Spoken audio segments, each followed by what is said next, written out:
दोस्तों आज हम कंपेयर करने वाले हैं खेसारी लाल यादव के होली सॉन्ग देवरा भइल दतार वर्सेस पवन सिंह के होली सॉन्ग अशोक की डललका में एक दिन का कंपेयर करने वाला हूं, जिसमें आप सभी को बताने वाला हूं कि किसके गाने पर सबसे ज़्यादा व्यूज, सबसे ज़्यादा लाइक्स और सबसे ज़्यादा कमेंट मिला है। तो आप सभी से रिक्वेस्ट है कि प्लीज़ वीडियो को अंत तक देखिएगा और आप सभी को देखना है कि किसके होली गाने, किसके गाने के ऊपर भारी पड़ रहा है व्यूज, लाइक्स और ट्रेंडिंग के मामले में। तो आप सभी से रिक्वेस्ट है कि प्लीज़ वीडियो को अंत तक देखिएगा और चैनल पे नए तो चैनल को सब्सक्राइब करके बेल आइकन प्रेस जरूर कर लीजिएगा ऐसे ही वीडियो देखने के लिए। तो चलिए शुरू करते हैं।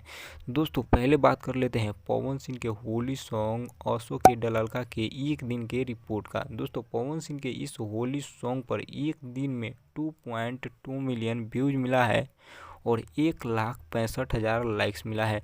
वहीं यह गाना अभी तक ट्रेंडिंग सेक्शन में एक बार भी नहीं आ पाया है। अब बात कर लेते हैं खेसारी लाल यादव के होली सॉन्ग देवरा भइल दतार के एक दिन के रिपोर्ट का। दोस्तों खेसारी लाल यादव के इस नए होली सॉन्ग पर एक दिन में 3.1 मिलियन व्यूज मिला है और 1,58,000 लाइक्स मिला है। और वहीं यह गाना अभी 6 नंबर ट्रेंडिंग में है, जैसा कि आप लोग स्क्रीन पे देख पा रहे होंगे।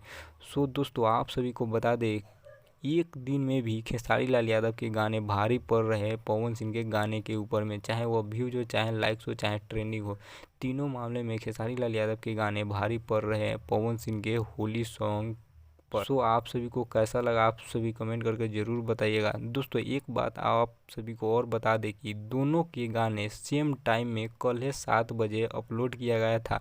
तो पवन सिंह के गाने अभी एक बार भी ट्रेंडिंग में नहीं आया है, वहीं खेसारी लाल यादव के गाने ट्रेंडिंग में भी आ चुका है और सबसे ज़्यादा व्यूज और सबसे ज़्यादा लाइक्स भी मिला है।